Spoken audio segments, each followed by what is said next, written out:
Good evening, everyone. Thank you for joining us this evening. My name is Gianpaolo Baiocchi. I am the director of the Urban Democracy Lab at New York University at the Gallatin School. The Urban Democracy Lab is a small center dedicated to dialogue and debate with movements, grassroots organizations, activists, and scholars with the goal of imagining a better urban future. I appreciate people taking the time this evening to be with us.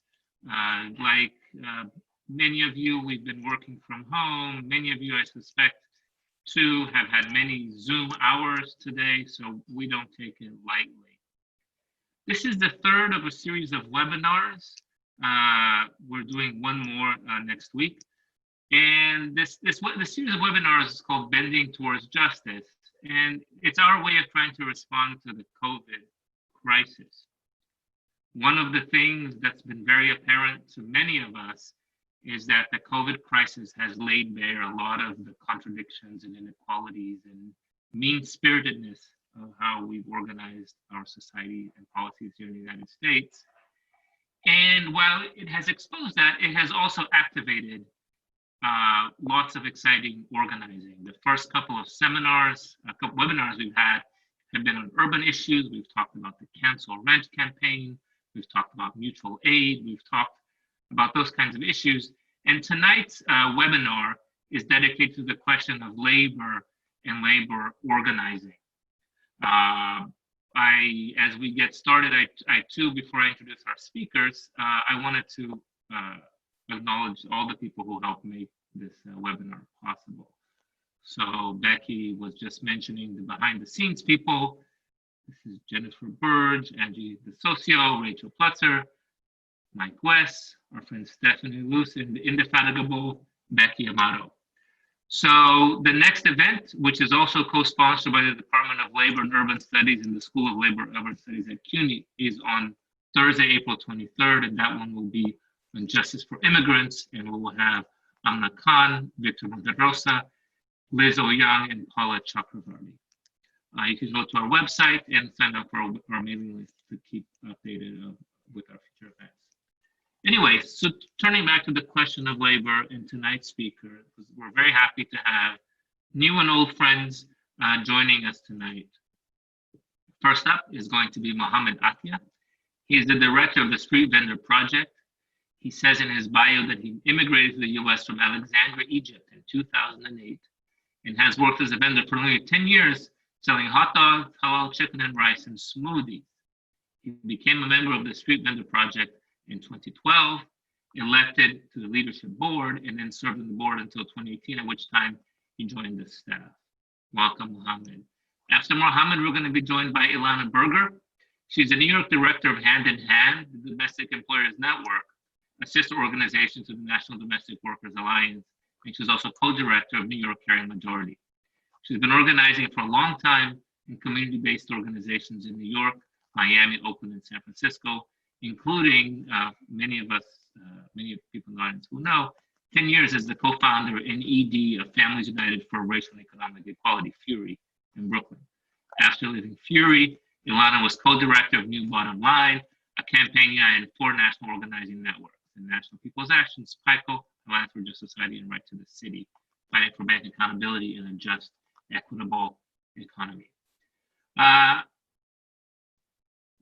Finally, Jonathan Bailey, who is a worker at the Amazon warehouse in Queens, where he has been organizing with his co-workers through Amazonians United, New York City. So the order of speakers tonight actually will be Ilana, followed by Mohammed, and then Jonathan, and then I'm going to come back in. So welcome all at home. Well, thank you so much to our speakers for taking the time from your organizing, and please enjoy the presentations. All right. Hi, everyone. My name's Alana Berger. Thanks, Gianpaolo, and everyone and Becky for organizing this and inviting us all to be here. I'm really excited to hear what Mohammed and Jonathan have to say. So I'm here. I'm going to actually start by just talking a little bit about our work pre-COVID-19 because it continues and changes.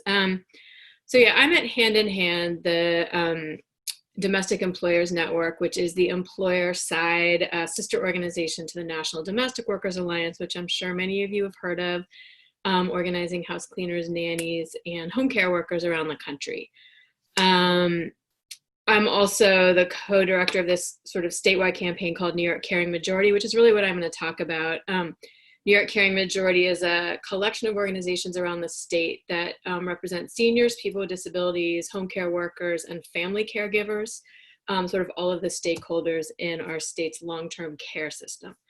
I do want to start by saying that, I'm sure folks are aware of the Domestic Workers Alliance and what they do, but so much of our work looking in the home care sector and the long-term care sector, it's at the intersection of everything. And, really looking at the fact that all of the jobs that domestic workers do, tremendously undervalued and underpaid, partly because of the inherent sexism and patriarchy in this country, that work that was once assumed women just do in their homes, is not as valued as work that is considered sort of part of the economy. But also because domestic workers are, we see the sort of ability for workers to be exploited, low pay and bad conditions is a direct legacy of slavery in this country. So in the 30s, when Congress passed the Fair Labor Standards Act that gave workers some of the foundational rights that workers have, in a nod to the Southern Congressional Delegation in order to pass that act and a few other labor laws, farm workers and domestic workers, who were at the time almost entirely Black workers, were left out of the Fair Labor Standards Act. So much of the work of the domestic worker movement and the farm worker movement as well is just winning basic rights for workers, overtime, minimum wage. And so a lot of the work that the Domestic Workers Alliance has done is to just win basic labor protections. But we always want to just underscore the fact that this industry is, and the origins of it and the challenges with it, are deeply rooted in the legacy of slavery in this country. And that's an important thing to note. So talking a little bit though about our work at New York Caring Majority, starts with looking at the demographics of our state and our country. So we are aging rapidly. This country is aging really rapidly. Our state is aging. If you look at the sort of overall population of New York in the next couple years, it's supposed to, by 2040, the whole state population will only grow by 1%, but the over 80 population is growing by almost 50%. Over 80 population is the fastest growing segment of our population as the baby boomers are aging. People are living much longer. And as we know, most people prefer to age in place in their own homes and in their own communities. And I'll talk a little bit more about nursing homes in a second. But the reality is that 70% of people will need home care at some point in their lives, and the home care workforce is really what allows people to age in their own homes and in their own communities, as well people with disabilities who require support for activities of daily living also rely on the home care workforce. So the two issues then that we work on as New York Caring Majority are, one, the affordability of care. People aren't aware. They sort of assume when they hit a certain age that Medicare will cover long-term care and home care. It doesn't. So it is incredibly expensive to pay for home care. New York does, and maybe did, as we get into talking about Cuomo's budget cuts, have one of the most generous Medicaid programs in the country, where people actually do qualify for home care through Medicaid. So basically you have to be incredibly wealthy or impoverished in order to afford home care. So one aspect of our campaign is universal coverage for all. So we are active players in the Campaign for New York Health, which is the state's single payer healthcare legislation that was introduced. It's been introduced a bunch of times. It was introduced last year, and our coalition got long-term care included. So it is now the only single payer proposal in the country that includes long-term care. And the second piece is, even if that, and I'm going to get into the workforce component now, even if we magically won universal health care coverage and long-term care coverage tomorrow and it was seamlessly implemented, we don't have the workforce we need. So home care workers, who again provide this massive safety net for our communities, are underpaid. They're minimum wage workers. And that means, like, I'm upstate, I'm in the Hudson Valley. Up here, the minimum wage is $11.80 an hour. It went up in January. Because of the Fight for 15, which we really appreciate, retail and fast food up here is at $13 an hour. I would like all the wages to be higher. It's not a zero-sum game, but what does end up happening with home care is people leave home care because it's a hard job and it's $11.80 an hour to go make a couple bucks more in other sectors. So in New York State, the average median annual earnings for home care workers is $18,000. People don't have transportation, and because of the really low wages, it is a workforce that upstate people can't find home care already. They can't stay home and age in place. PHI, which is an organization that works on the home care workforce, talks about the fact that if you take into account turnover and the demographics between 2016 and 2026 in New York State, we're going to have 750,000 job openings in home care. So we have been fighting really hard to get investment in the home care workforce to improve wages and provide other supports for workers. We've been doing that through the state budget, but also I'm excited about the Amazon folks because we've been doing a lot about our friend Governor Cuomo's economic development investments, particularly when there was that $3 billion deal proposed for Amazon in New York City.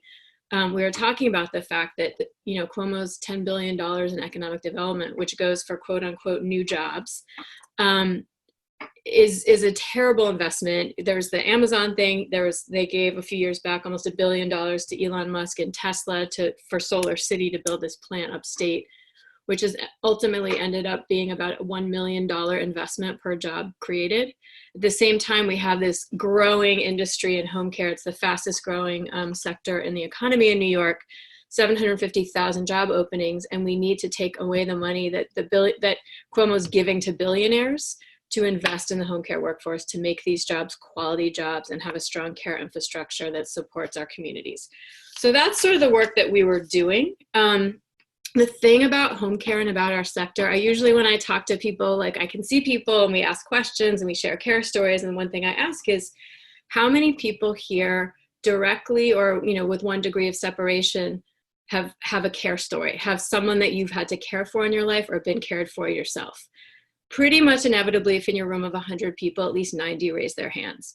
So one of the things that we've talked about a lot is that the issue of care and long-term care is one of the most universally felt issues in our society. I just lost my grandmother on Monday. She was 108, and she was able to die in her own home thanks to the support of home care workers. She didn't want to, when she had a stroke at 104 and she'd been living completely independently, did not want to go into any kind of facility. She wanted to go back to her apartment. And when you're 104 and you say what you want, the family needs to do what they want. So we were able to allow her to remain home with amazing home care workers. And I think many of us have a story. But these are the stories. Everyone is struggling with affording care, with finding workers, with all of the complexities, or are workers who are really barely able to support their own families on the wages they're earning while they're making other people's lives possible. But we talk about this at our kitchen tables. We talk about it in our living rooms, and we take on the burdens of this as our own problems. And part of our campaign has always been like, these are not individual problems. These are not things we should be talking about in isolation. A care infrastructure is a fundamental part of a healthy society and strong, resilient communities. We need to take these stories and take these issues out of the private sphere into the public and find public solutions to these problems. It's always been clear when you talk about this with Republicans, with Democrats, with far left, far right, everybody has the same issues with care. The challenge for our sector has always been it's not sexy. It's not on the front page of the papers. It's not what anyone cares about. And so we've said, and particularly we've been in conversations a lot about how care jobs should be part of a Green New Deal, that they're carbon neutral, and that care workers are often the first responders in climate crises. There's some amazing studies that come out of California with the Camp Fire a couple years back, and how that many of the people survived because of care workers. And so we've been trying to figure out what's the thing that's going to get the home care sector in the news and show the value and the importance of this sector. And here we are. So here we are in the moment of COVID-19. We almost had won $15 million in the state budget to do some pilot projects investing in home care to make the case that we all know that if you pay home care workers more and more people will want to do the work, and you'll have healthier and stronger communities. And then everything came crashing down. You'd think, interestingly, with this moment, it's absolutely clear that we need universal health care, nationally, state by state, whatever. That hundreds of thousands of people are losing employer-sponsored healthcare. People weren't getting tested because they didn't have healthcare. We know it. So it's there. We also, it's the first time that, you know, it's so clear that home care workers are on the front lines. And so it's this moment where we were like, great, there's all this opportunity. And then that moment comes crashing in with the political reality of our state, which is despite the fact that Cuomo is this hero and everybody loves him, he used this moment to push something that he'd already been pushing hard. You know, his agenda has always been an austerity agenda, and he'd already been trying to push for massive cuts to Medicaid. And even with this moment, when we need to invest in our public health infrastructure and our long-term care infrastructure, he passed a budget that made tremendous cuts to Medicaid, including $750 million cuts in home care, in the long-term care sector, including a direct $45 million cut in wages to home care workers who are in this program called the Consumer Directed Program. It's people, mostly people with disabilities, who are able to hire and train their own workers. So despite the sort of like big picture opportunity, there's also this real challenge. And at the same time, New York Health Act, which we could pass this session, the political reality is there is no will on the part of the Democratic leadership to do anything bold. I could do a whole other thing on that, but they're not going to pass the New York Health Act. And so we are trying to figure out what to do as New York Caring Majority. And I would just say the answer is we organize. So the one other thing I want to add is the conditions that, as everyone knows, that care workers are facing on the ground are terrible. Honestly, actually, home care workers have not been given the visibility that we'd hoped. Frontline workers are getting a lot of credit, and it's not always, home care workers are not even mentioned. Sometimes we're working on that because what's actually happening, they don't have the protective equipment. Just speaking with someone at a home care agency where they do live-in, and they've had their live-in workers there since March. Mid-March, they said, you can't leave because we don't want people coming in and out with the clients. So they have been working straight since mid-March, 24 hours in people's homes. There's a lot of things going on. So I guess quickly, I just want to talk about then what are the opportunities and what's the organizing. The way we have framed it as New York Caring Majority is we want to be the caring majority and we want to build the caring majority. So on the organizing front, and again, our base is seniors, people with disabilities, home care workers, and family caregivers. I would say that the domestic work realm is one of the few parts of the labor movement where you have where sort of employers, I'm not talking about big agencies, but individual employers and individual homes and workers, actually there's mutual benefit in investing in a strong care infrastructure in this country, and there's a mutual recognition of the importance of this work. And so it's a sector that there's lots of oppositional politics, but there's also a lot of narrative around interdependence and how we care for each other, which has been incredibly important through the Trump era as a national sort of politics around really toxic individuality and the notion that if you need support or help, there's something wrong with you and you're weak. Our whole narrative is that nobody can survive alone in this society and we all need each other.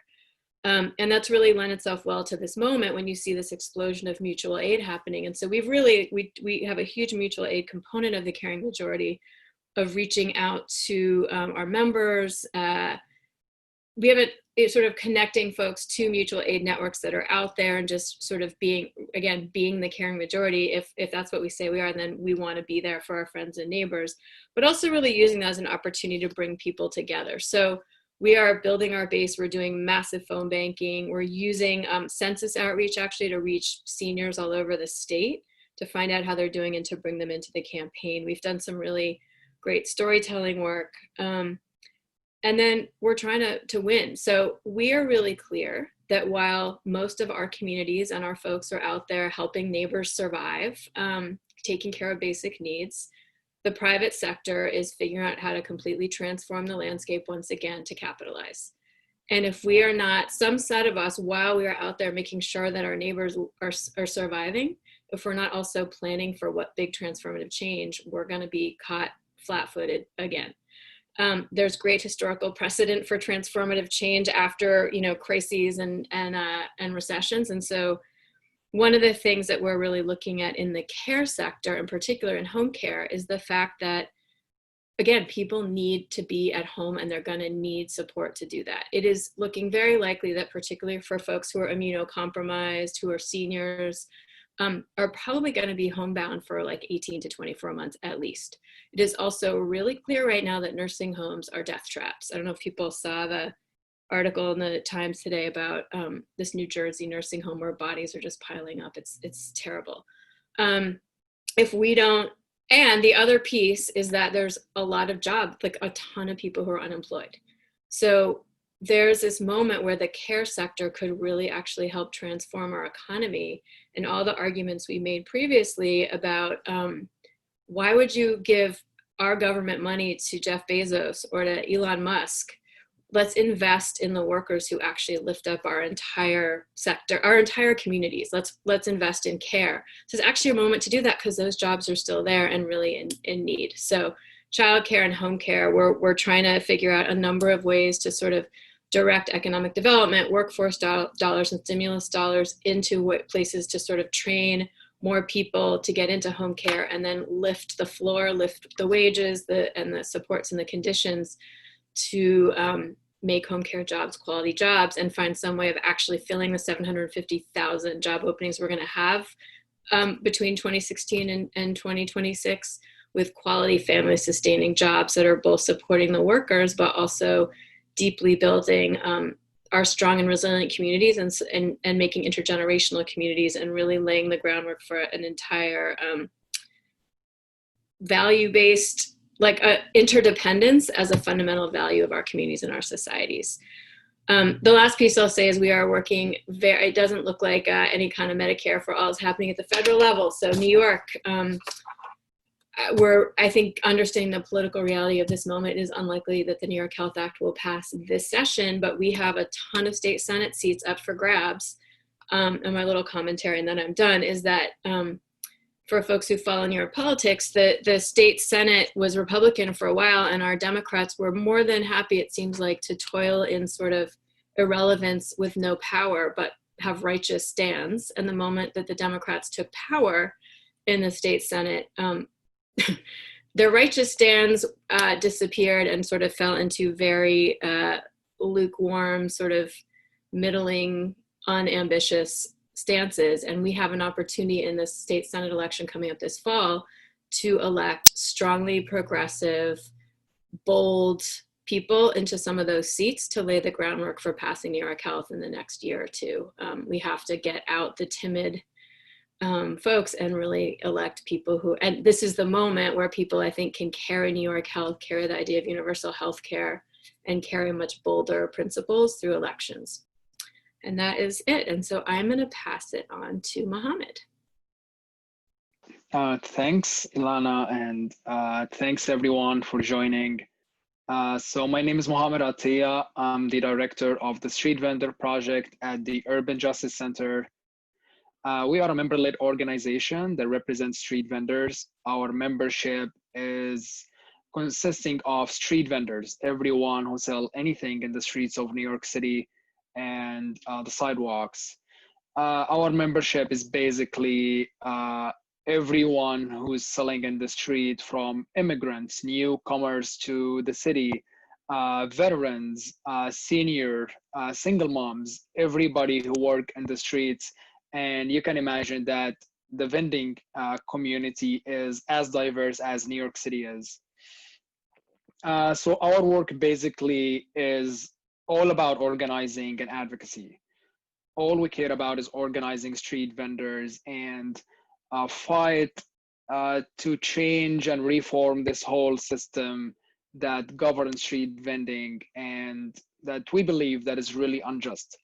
I mean, I had a first-hand experience with the vending system myself. I was a vendor for about 9 to 10 years, and I have experienced like crazy outdated system that govern street vending at the moment, that was perhaps created in the 70s and 80s, and people now in 2020 are still dealing with. So a big part of our work is fighting displacement of street vending, of street vendors, I mean, all across the city.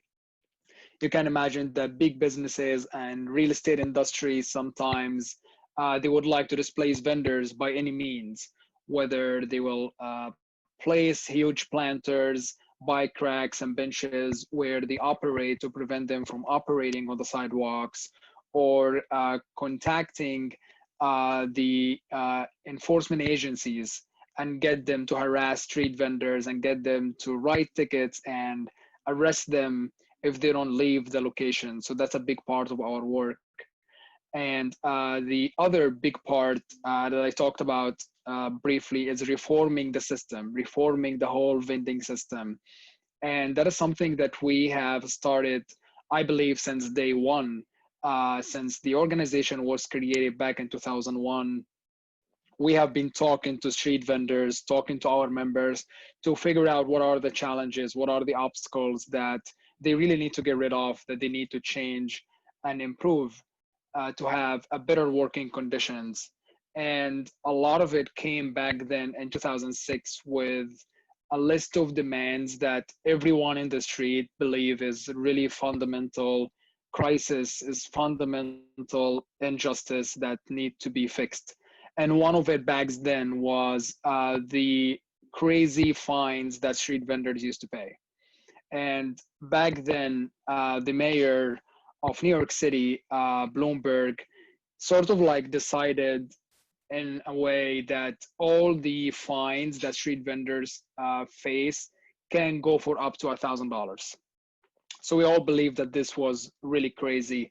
And back in 2008, when I came to the country and I started joining, I was receiving such tickets, such violations for very, very minor violations that you would even imagine how crazy it can be that a police officer can write a vendor a ticket for being few inches closer to the crosswalk than they are supposed to be. And that can cost a street vendor $1,000. And as a small business owner, you can imagine what $1,000 is. It's a lot of money for someone who is selling in the street. So that was one of our biggest campaigns. We fought the city for over 6 years. And finally, in 2013, we were able to win the campaign and lower the fines back to $500, but in a gradual system where the first violation would be $50 and the fourth would be $500. So that's one thing, one example of our work. Another example that we have been working on for the past 6 years is Lift the Caps campaign. Of course, as street vendors are marginalized, small business owners, as they are marginalized community, and the city government doesn't really care a lot about and doesn't really support by any means, especially in the past, I would say 20 years or so, we have seen that a lot of problems that street vendors face and deal with has to do with the limits on permits and licenses. So just to brief everyone about what the permitting and licensing situation is, for any vendor who is selling merchandise, they are required to have a general merchandise license. And for folks who are selling food, they are required to have a food vendor license and a food vending permit. Now, when we talk about the general merchandise license, it is capped. There are only about 800 of them, perhaps 853 to be more specific. And only disabled veterans can access other license that's made really specific for them. Now, when we talk about the food vending, as the food vending license is available, it is not limited. Anyone can get one of those from the city, and I have one, by the way, but nobody can get a permit from the city at the moment. The city has capped the number of the food vending permits back in 1983, and we are dealing with the same system with the same number of permits available for folks out there. So you can imagine that this system created another crazy system of underground market that vendors have to deal with. So for instance, when I was trying to start my own business after working for people for a number of years and saved some money, and I was trying to start my own business, I couldn't really apply for a permit and get a permit from the city. So I had to deal with this underground market and find someone who had a permit for a number of years and is not really using it anymore. So I gotta offer them a lot of cash, something happening under the table to get that permit and be able to operate legally. So this system is really devastating for street vendors. As you can imagine, people are spending tens of thousands of dollars every year to stay in business, and that's like a really huge burden. And you can imagine in such a market and such a system, there is really nothing guaranteed. There is no protection for anyone, especially the vendor. So that person that I was paying like $20,000 every couple of years can just take the money and go away and never show up next day, and the health department facility to give me their permit. So that's a really crazy system that we are fighting with, and it has been over 6 years now. We are fighting on the city level and also on the state level to decriminalize street vending and to make sure that people are able to work legally and not being treated as criminals, not being arrested for trying to make a living. That's one of our biggest campaigns. Uh, and now, since this crisis happened, like especially I would say in mid-March, we have seen the disparity between how small businesses are being treated differently, how workers are not equal in this country and not equal in our city. We have seen the stimulus packages coming up, supporting individuals, supporting workers, supporting street vendors, I mean, supporting small businesses, but nothing really support people who are undocumented. And of course, that's a really significant percentage of our membership, of our communities, of our constituency all across the city. And a huge number of our members are undocumented. And they are in mixed immigration status families who won't really qualify for anything. When we talk about the unemployment benefit, when we talk about the stimulus check, when we talk about the basic needs, they don't really qualify to get anything from the federal government. So once we realize that, we have sent a list of demands to the mayor and the governor, and we have been pushing really hard in the past 4 weeks, trying to get these demands to be met and these programs to be created.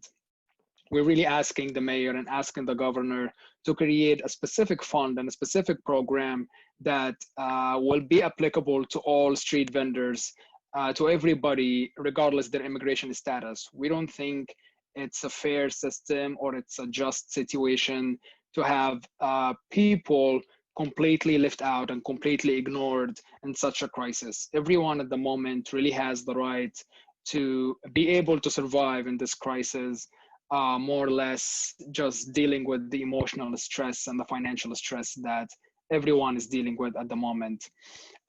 We have asked the state, especially, to expand the unemployment benefit to be applicable and to support everyone, regardless their immigration status, regardless having social security number or not.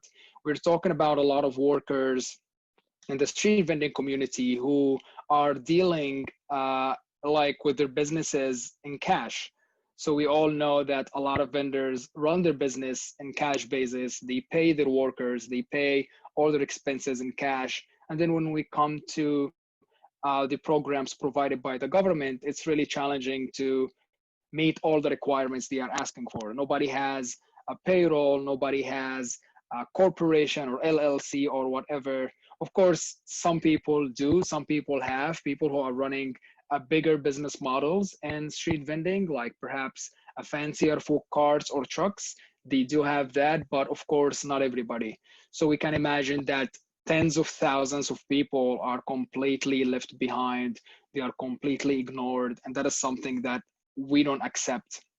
And we don't really tolerate at the moment. And we still don't know why the delay, why everything is super delayed, why the city and the state government hasn't moved a finger for our immigrant communities yet.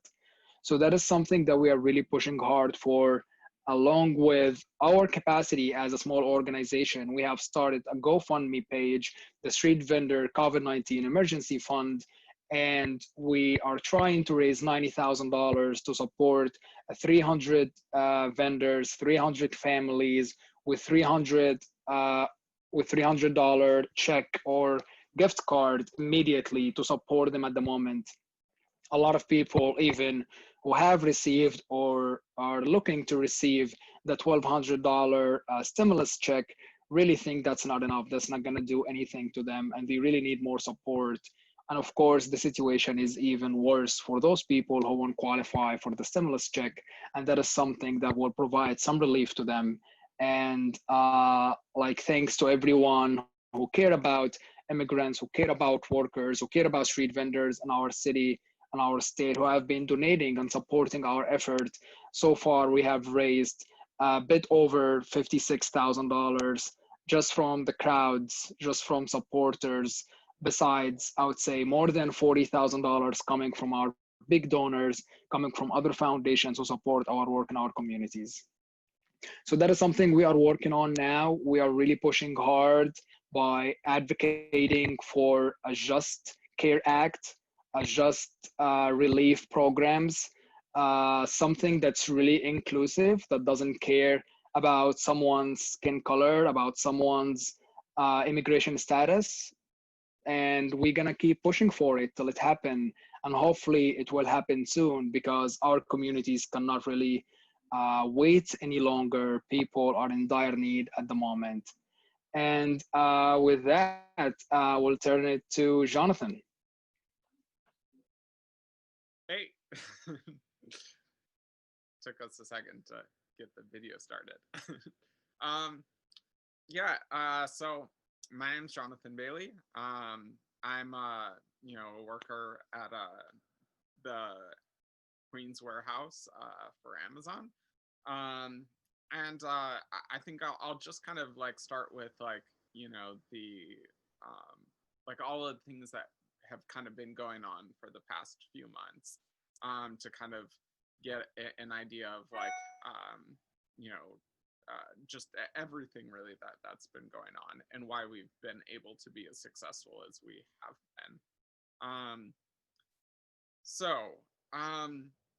First of all, we started. There's been a lot of spotlight on some of the things that have been going on, especially considering our warehouse was the first warehouse, the first Amazon warehouse to have an instance of the virus. But there were some things that happened before that actually even enabled us to know that there was a case of the virus in the first place. So some of us actually noticed that we were being denied some of our rights under New York City, and also being denied access to some of the things that Amazon promised workers. So a group of us got together and started a petition, including the demands for our right to safe and sick leave under New York City law, which we were being denied at the time, to get access to paid time off as Amazon promised, but was not actually giving us, to a right to appeals in the case that anybody was improperly fired, which happened due to us not actually having access to our sick pay. We would have issues of people being absent and then being terminated, even though that was a violation of their rights, as well as like more additional full-time positions. And while we were carrying on this petition, this campaign, the issues around the virus were starting to really ramp up. But we were fortunate that we were in the position that we had enough social cohesion in the warehouse that we were able to act in response. That we were really able to like start communicating to people around about issues of the virus. But while we were conducting this first petition, we realized we needed to act specifically around issues relating to the virus, and those being issues that really would affect all Amazon warehouse workers, all Amazon workers worldwide, we tried to create, a list of demands that would really appeal to all Amazon workers. And we would try to push it out so that we could connect to as many workers as possible as well. So that petition we were really fortunate that got a lot of circulation, and was able to, at least currently, there's 5,000 signatures of U.S. Amazon workers and about 2,000 outside of the U.S. So while that petition was kind of going on, we actually ended up having a case at our specific warehouse. There were a few people that were notified, but the workers weren't.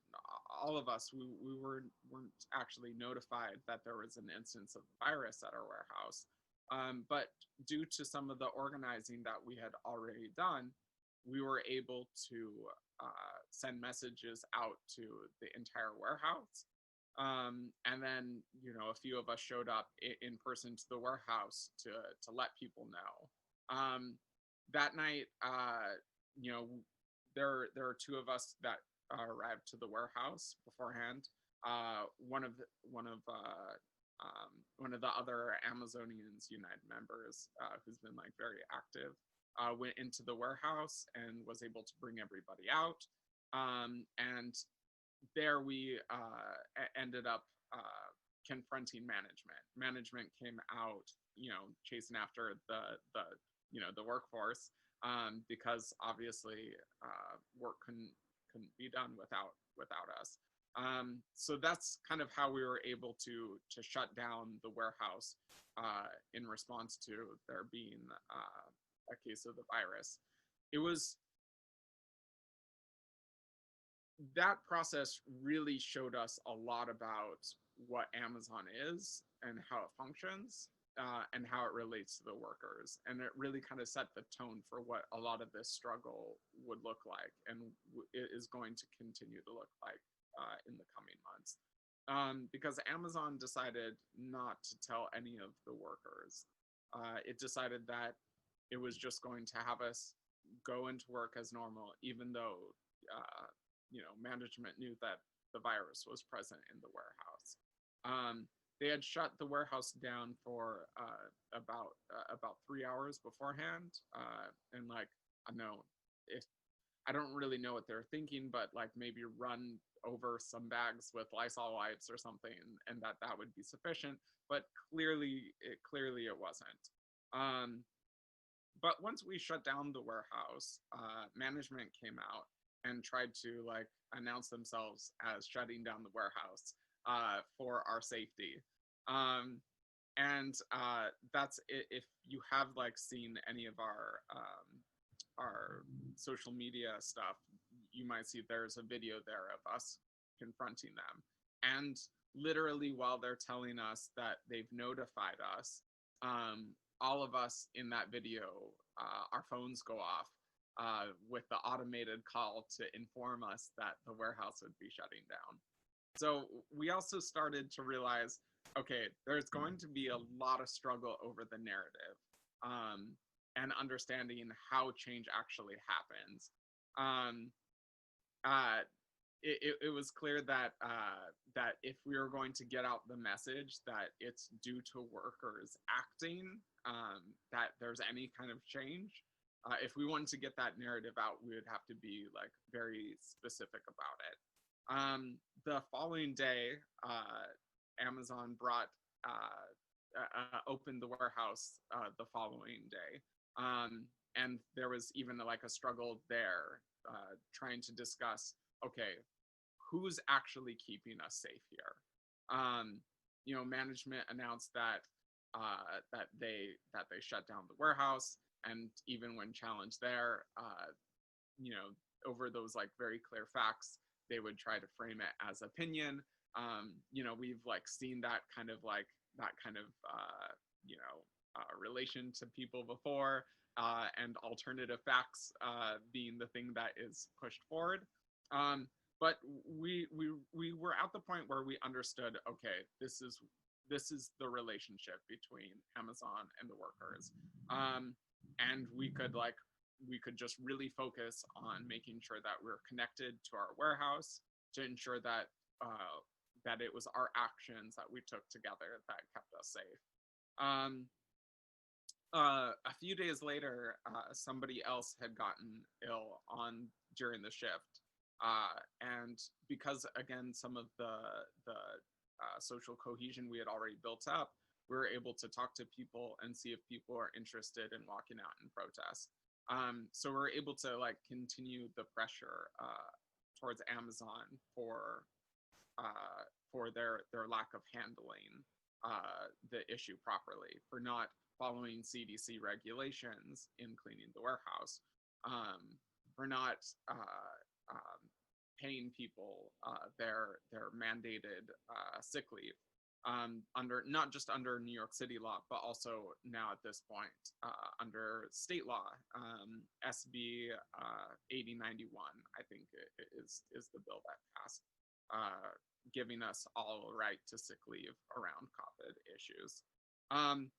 So after that, though, there were additional cases, and kind of due to the pressure that we were continuing and bringing to the warehouse, Amazon did shut down. Our warehouse did shut down for a couple days to actually follow CDC guidelines in sanitation.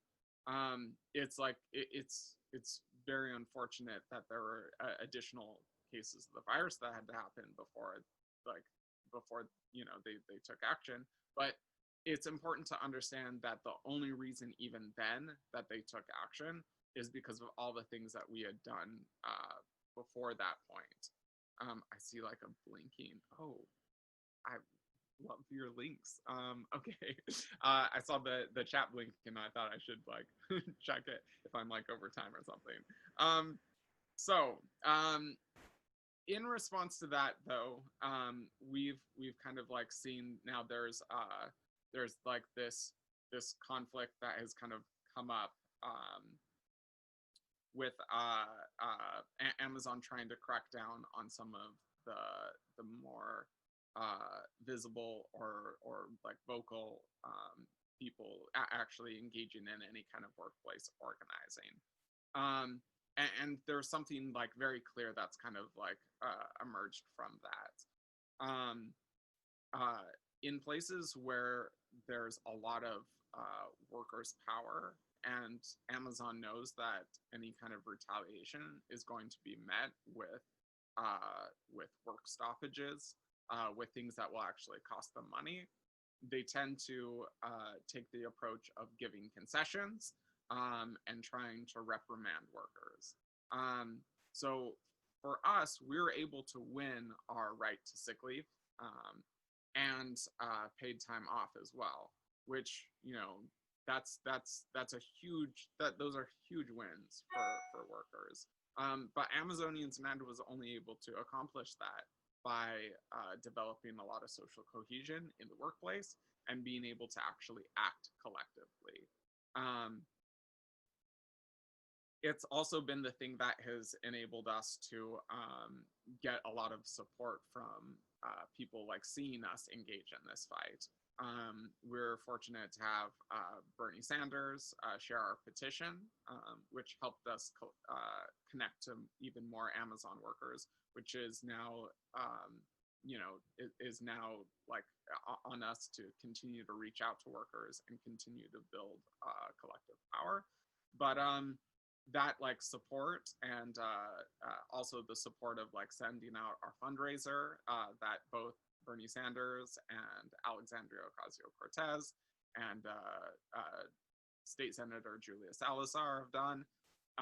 All of that has come from us actually having power to actually change the conditions ourselves.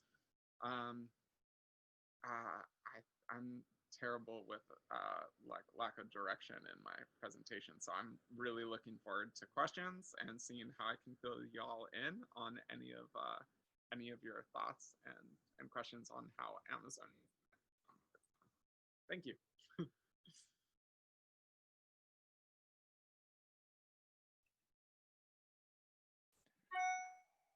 Well, thank you, Jonathan. Thank you, Mohammed. Thank you so much, Ilana. So it's very, very nice to hear from the three of you. And when we were putting this panel together, one of the things that we wanted to do was we wanted to highlight the kinds of work that is infrastructure, that is frontline, that people are actually being at a lot of risk for. And we wanted to see what the organizing was like in those places. And we wanted to hear about what your day-to-day struggles are at the moment. And we wanted to see what the vision forward was. So I guess one thread that was in all the conversations, I think, in all the presentations from Ilana, Mohammed, and Jonathan's, was two things were common in all three. One, the sense of social cohesion that Jonathan was talking about, that Ilana was talking about, that Mohammed had this phrase, said, look, the vendors are as diverse as New York itself, but we managed to work together. Jonathan said, look, the sense of cohesion we have is super important. But one of the other things that was interesting to hear too is the allies, the people and the organizations and the groups that are being helpful to you. So I guess I wanted to hear a little bit more about who as you're looking out, particularly at this moment of crisis, are good allies to you. You know, Ilana said there's a lot of precedent for crises turning to moments where people can make a lot of big change happen. And I think a lot of those moments are when allies and groups, and there's big popular fronts. So from where you're standing, who are the allies? You know, I don't want to hear about Cuomo anymore today. You know, enough of that. I want to hear about who are the people who are standing with you and offering solidarity, and who you see working forward with in this moment. Anybody can go. Maybe Lana, you want to start? Well, I mean, one thing about our campaign is it already is sort of a multi-sector, you know, we have, it's workers, employers, family caregivers. So it's a big set of people. And so we have a lot of organizations. I think, yeah, and the Campaign for New York Health is a massive sort of both organizational and grassroots effort that the nurses union is leading. I would say, so a couple things I could say. One is that I think this like explosion of mutual aid networks is really helpful because it is a way that we can also bring people into our work. And because, I mean, for us, because the issue is so universally felt and we're sort of both workers and consumers and everyone, like in this moment when people are doing acts of care as their work, it's an opportunity to bring just a ton of people into the movement. So that's exciting. I mean, the other thing is, and I mentioned this before, you know, the census sounds like so sort of boring and whatever, but the census is incredibly important right now. It's how we get federal aid into our communities, and it's how districting happens. So it's a tool, and there's resources out there. So we're able to partner, like our friends at the New York Civic Engagement Table, we're able to actually use the census as a way to do all kinds, like really cool technology. There's phone bank programs now that basically allow you to do relational organizing and get the people you're phone banking to go into their own contacts, and then you get all that stuff in your action network. So really finding ways to like get our people, you know, we have our members phone banking other members through mutual aid and through the census outreach. I'm just going off on this long tangent, but I guess I'm trying to say that there are all these other ways of work that we were already doing that allow us to cast a wide net. Mohammed, what about you? Yeah, well, I would say like every single foundation who fund our work has been like a great supporter for sure. Like I don't want to go like to all the list. The list is a bit long, but at the moment I can say that partner organizations like North Star Fund, the Ben and Jerry Foundation, the Business Center of New Americans, who have been a great ally for a number of years now. They all have donated money directly to go to our members, and that's maybe our basic need now. That's our main need that our members are really desperately need at the moment, just the cash flow.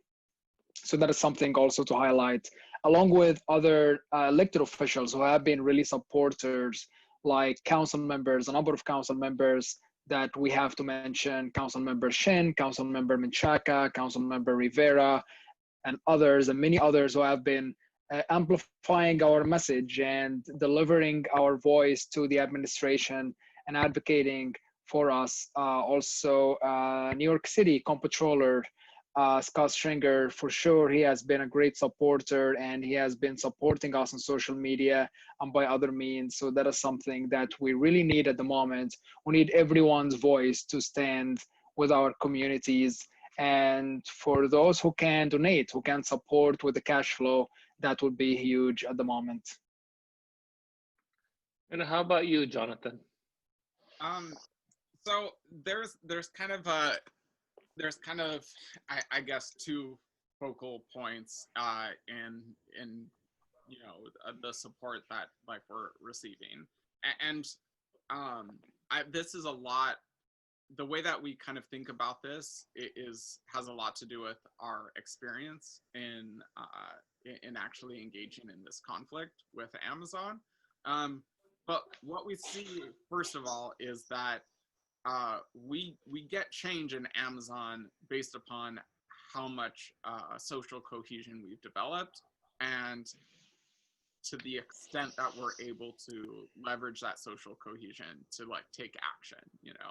It's our actions of like shutting down warehouses that or walkouts that led to us getting paid time off, that led to changes in the warehouses that allow us to be safer. And so for us, like our first like priorities whenever like thinking about who are we like allying ourselves with is really like, based in the warehouse. So we've been very fortunate to have like other Amazon workers taking on the responsibility of organizing their workplaces. Big shout out to the Amazon workers in Chicago, Amazonians United out there, and Amazonians United Sacramento, who actually started the campaign for paid time off. If it wasn't through us actually working with functionally working with them, like if it wasn't for the fact that there's other Amazon workers out there asking for these concessions, we wouldn't be seeing any of these concessions. So that kind of shapes our thinking of at least in terms of who we're like kind of allying ourselves with. But we've been super fortunate also to have support outside of the workplace. Support for like connecting to other workers, and some of that has like come through various political organizations, everything from DSA, Democratic Socialists for America, to like other socialist organizations that have like been a big factor in folks like Julia Salazar sharing our fundraiser, or Alexandria Ocasio-Cortez sharing our fundraiser.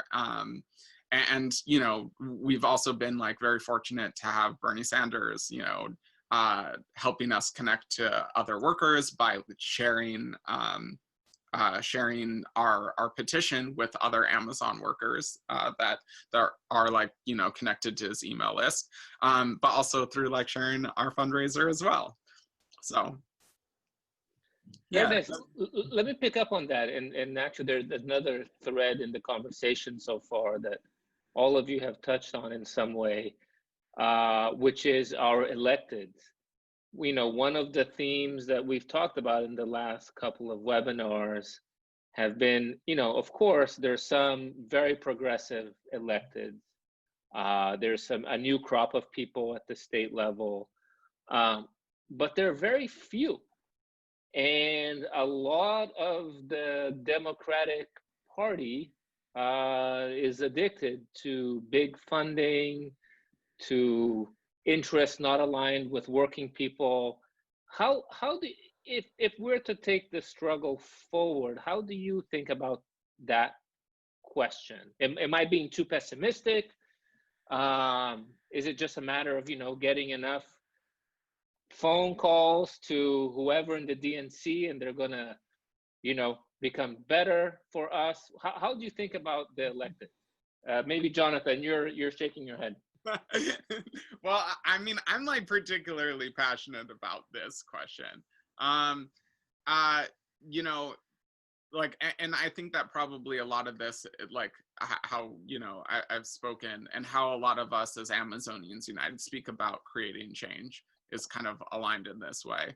But like, there's an approach to creating change that is, predicated on getting people together who don't have power to ask someone with power to give us things, right? And then there's this like approach that of getting people organized in such a way that they have power and then just exercising that power. And us like moving to the second is like, that's where the power is. If the power is there, then we should be like organizing so that we can actually exercise power. And so I don't actually, personally have any faith that like that I can just go to, and this isn't, necessarily a position of Amazonians United. Right. Like this is definitely something that a lot of us share. But we're not going to create the change just by, investing time in, petitioning like, Democrats to fix it for us. Like, that's not where the change is going to come from. It's going to be from our ability to challenge these centers of power. And it's when we develop that capacity that we're going to see the change. How about you, Alana? You've worked with electeds in lots of capacities over the years. So what do you say? I was going to add, well, one, also, I'm not blue. I don't, the light in here is terrible. I'm looking at yeah. I swear I'm not blue. Although it'd be kind of cool, I guess, because now I'm just a weird white yellow color because I haven't been outside. Like at the state level, what I would say is that, I mean, I totally agree with that. And whatever federally. I mean, it's not like electoral politics is the answer, the only answer. It's one of many tools, but we have to use it. And I think an example, so again, I'm upstate right now. When I look at what our state legislature could pass, I mean, I really stand by what I said. I think Democrats are much happier not having power, but being righteous than having power and being bold. And you can see that exactly how it played out. And Andrea Stewart-Cousins is the leader of the Senate that wants to keep her majority and is just afraid. And so we have a conversation up here in the Hudson Valley. Like, there's a set of organizations, community-based organizations that are working together. And we're saying, because Republicans don't like to be without power, one session in the minority and they're all dropping out, which I'm like, good for them. Like they actually were like, well, if I'm just here, but I can't do anything, I'm going to retire. I'm going to go back and make money. So there's all these, and again, our organization is a C3 right now. So I'm saying this is myself. But we also, have by the way, I don't speak for NYU. Yeah. We in the Hudson Valley have an opportunity to flip 3 seats from Republican to Democrat. And our goal is not just to flip them from Republican to Democrat, but to get Democrats who will be bold and who will fight for the New York Health Act and fight for lots of other things. But they're only going to do that if we have a massive grassroots base behind them that, one, like works to get them elected, but 2 is like, you ran on this, so you've got to stay on it. And we have, like one of the seats, the Senate District 41, Sue Serino, who's a Republican, she lost by 500 votes in 2018 to Karen Smythe, who's running again. So we're really pushing her to run on New York Health. So I think I agree. It's electoral politics isn't it. But it is part of, we have to use the power that we build in the grassroots to demand that the people that we help get in represent us and our wishes, not, the problem is once they get there, it's a whole other game. And so that's why we have to keep organizing. And we keep saying, if we put out a Hudson Valley, like progressive or so whatever agenda we want to put out, where all these organizations and grassroots folks are fighting, and we won't, you have people behind you that are going to back a much further left agenda than what the center of Albany is there for. And I think just the other piece is, if you have like everyone's like, well, New York City wants this like left or the liberal stuff, and the rest of the state is conservative, we're trying to really build a progressive block out of the city to show that it isn't just New York City. That's more like tactical and like reformist than like the picture, but I think that's part of it. How about you, Mohammed? I noticed that the people that you mentioned are some of the most progressive, outspoken people here in New York. How do you see this whole question? Well, yeah, so most of our work has a lot to do with the city government, but just last year we started to explore what can happen in Albany that affects our communities. That is something really, I would say, brand new to us as an organization and as a community, just to look at Albany in the past couple of years. Like, I think, like perhaps before 2018, we used to say nothing happens in Albany, right? Everything takes forever to happen. Nothing really progressive would get accomplished there. And we have seen that has changed. That has changed a lot in the past couple of years, with the new progressive wave coming to Albany, with the more democratic, the more progressive leaders who are for real representing their communities, not someone with a fancy suit who just care about sitting in office. So that is something that we are really interested in.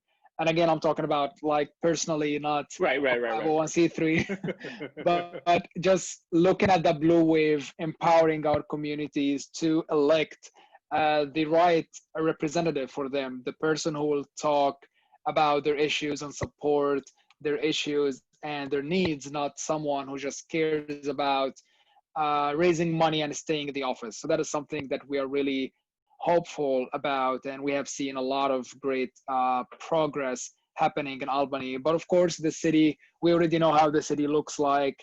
Most of the city council, most of elected officials are Democrats, and now I would say from 8 years ago till today, the more like people the elected are more progressive than before.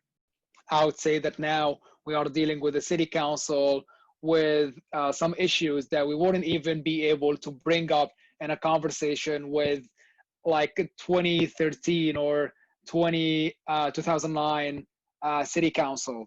That wouldn't even be a conversation to happen. But now we are having these conversations with the elected officials. Now we are having bills that will change the whole vending system. Now these bills are being taken seriously and our demands are being taken seriously. So we are in the process to go in the right direction, which is left. All right. Very nice. And then in order to keep the conversation into a time frame, we're going to turn it to Becky, who has some questions from the audience, and I'm going to shut off my video. Becky? Yes. So so similar to Alana, I am not in a noir movie. All of the lights, the sun has gone down and my lighting isn't that great, but I'm very excited to be back and moderate some Q&A.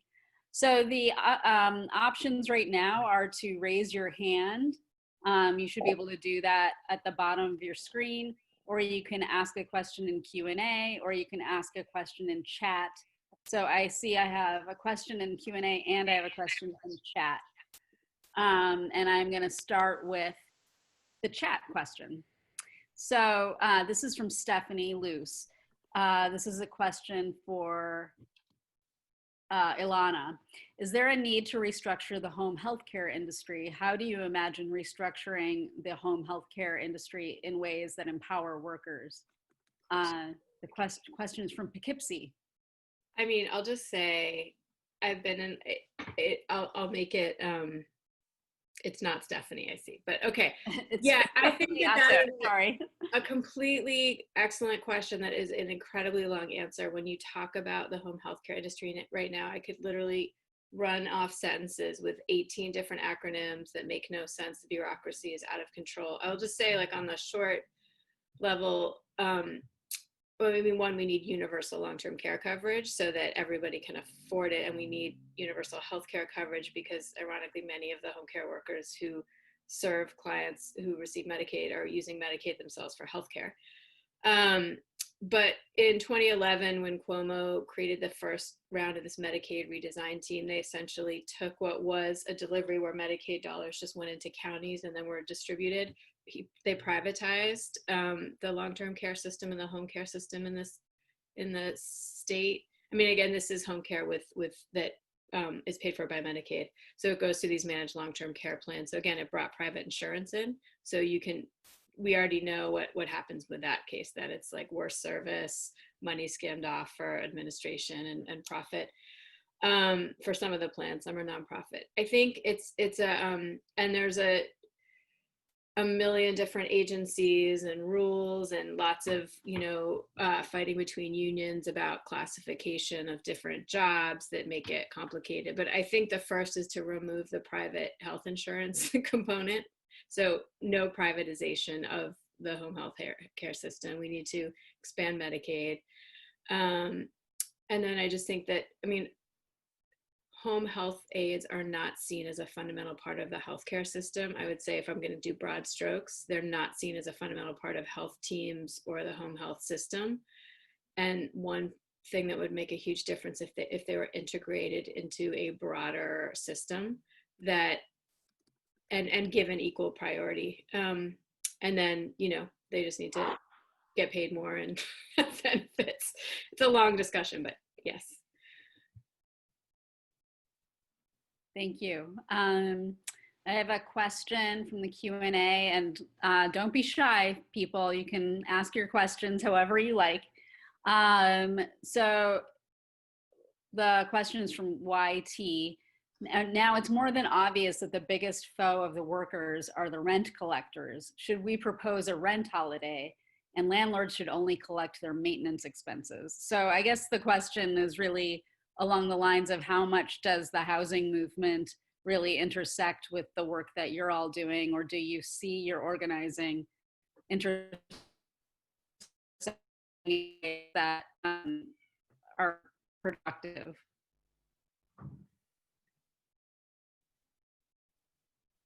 That last bit got chopped off. Sorry. I also have bad Wi-Fi. Thank you, Jonathan.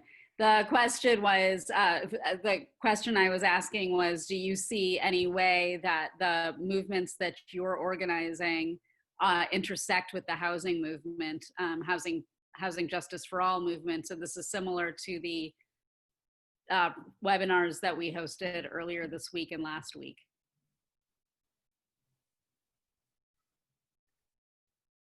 So I can respond to that briefly. Like, our organization support and work with Cancel the Rent campaign. We have been amplifying the message with all our elected officials. We have all our members, everyone we know, have signed the petition, shared it, because this is the main concern now. People cannot pay rent, and people who don't have any resources are sort of debating, like, how should they spend that little savings they have? Should they pay the rent, or should they provide their families with the basic essential needs? Should they put food on the table? And that's a really basic thing, I believe, that a lot of people are really concerned about, maybe not only during the moment, not only in these couple of months, as we all know that there is a moratorium on eviction, but thinking ahead of time, thinking about what's going to happen after this whole crisis is over. We don't want people to be drowning in debt, especially that a lot of them don't really have that high income that will allow them to pay back whatever they owe. So that is something that concerns our membership, and all our members talk about how the rent is just a huge lift for them. I can speak a little to this.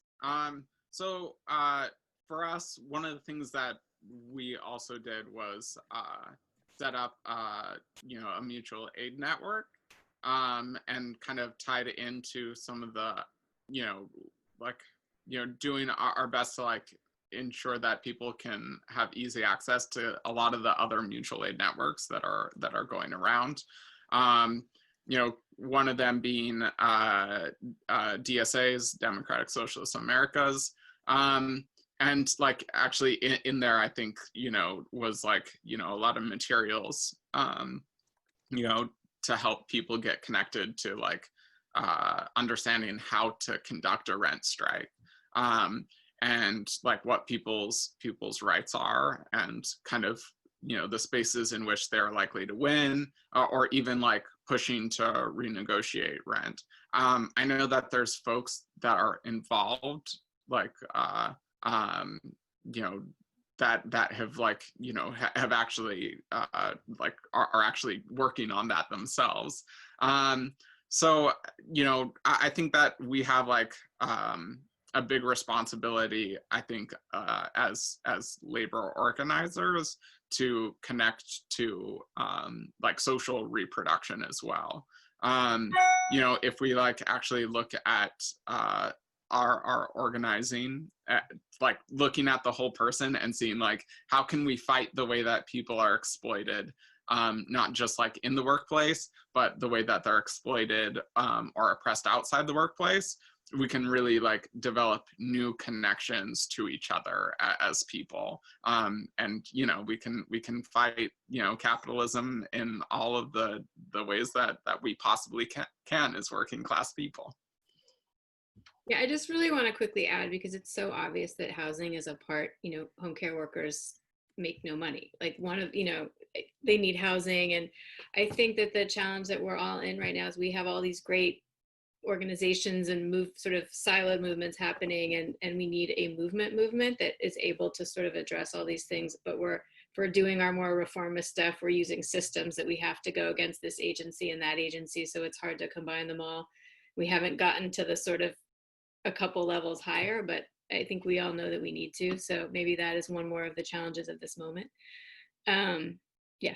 And I just really quickly, because I forgot in terms of the allies, I do want to just give a shout out to the disability rights movement and the sort of ACT UP movement that in our work around long-term care is so crucial. And right now really facing huge threats around these questions of whose lives are valuable, and sort of triaging care in hospitals, but also creative action. And just in terms of our partners, the disability rights movement, folks in the independent living movement have been really crucial. And I didn't say that, so I just want to say that. Sorry. Thank you for making sure that they were included in your comments. So we've come upon 8 o'clock, which is the end time for this event. I want to give everybody one more minute, not one more minute, but one more second, 30 seconds to ask a final question if you'd like on chat or Q&A. And if there is nothing else, then I'm gonna talk for just a second while I wait. What I wanted to say was, you may have noticed, and you may not have been able to copy them, that I've been posting links throughout the talks today. And these are all links that are related to some of the things that our speakers have mentioned. Some of you may be able to copy and paste, some of you may not. It depends on which computer system you have. But everybody who RSVP'd received a link this evening, and everybody who RSVP'd will also receive an email from me tomorrow with the links to all of the different things that I've posted. And I'm also going to invite our speakers to send me more information that I may have missed during the Q&A or during the presentations. And in that period of time while I just talked, we got one more question. So let me give this over to you. So Brian McTiernan asks, and this will be our last question for the evening, asks, I have a question for Mohammed. Does SVP, Street Vendor Project, see police reform as part of its organizing strategy? I'm thinking specifically of the response to the video of the woman being arrested for selling churros on the subway.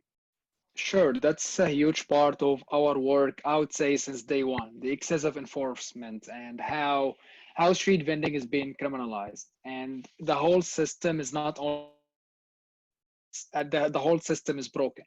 Like street vendors are considered crimes, criminals. Street vending is a crime at the moment. If you are selling without the proper permit or a license, you are subject to being arrested. You are subject to go to jail. And that's crazy. And that's why we have seen this happening last year in November with the churro lady who got arrested in the subway. And we were really supportive to her and other vendors who are in the same situation. But just for folks to know, that is not a new thing. It is not a new policy that the NYPD started last year. It is not a new thing that happened in the MTA. That has been happening for decades. A lot of vendors are being arrested and being ticketed every single day for making a living in the streets of New York City. And that is a conversation we are having with the administration, but also with the whole government, the whole city government, on how broken the system is, that you treat someone who's trying to make a living with dignity, you treat them with that disrespect and treat them as criminals and arrest them and take their stuff away sometimes and throw it in the garbage truck, as we know that the NYPD does that sometimes. So yes, reforming the police is definitely a part of our work and a part of the bigger conversations we are having with our elected officials, and how street vending shouldn't be managed or overseen by the police at all. You never see the NYPD walk into any workplace and issue tickets or arrest people. That's not going to happen. And officer cannot walk into a restaurant and write the worker's ticket for any kind of violation. But that's not the case with the street vendors. And that's why we advocate for creating a new agency that can oversee and enforce the vending laws. That is not the NYPD, that is not someone who is very aggressive with street vendors, who's carrying a gun and handcuffs. Thank you. Thank you. So I think that's a good place to stop today. I really appreciate all of you, the panelists, joining us this evening. I know you're hard at work all day long, and you're probably going to go back to work after this. So I really appreciate the time that you've spent with us. And I want to thank our audience for joining us as well. Again, I know there's lots of things that we can be doing this evening. So spending that time with us is really important to us. So I wanted, before I let you all go, I just wanted to reiterate that we have another event next Thursday at 6:30. So same time, same day, different date. So next Thursday, April 23rd, and that event is the last in our series of webinars, the Bending Toward Justice series. And that event is called Justice for Immigrants. So it actually obviously intersects with all of the things that we've been talking about today. It's hard to have two separate conversations, but we're gonna do our best. And I really wanna thank everybody again, and we will see you again soon. Bye. Hi all, thanks for having me.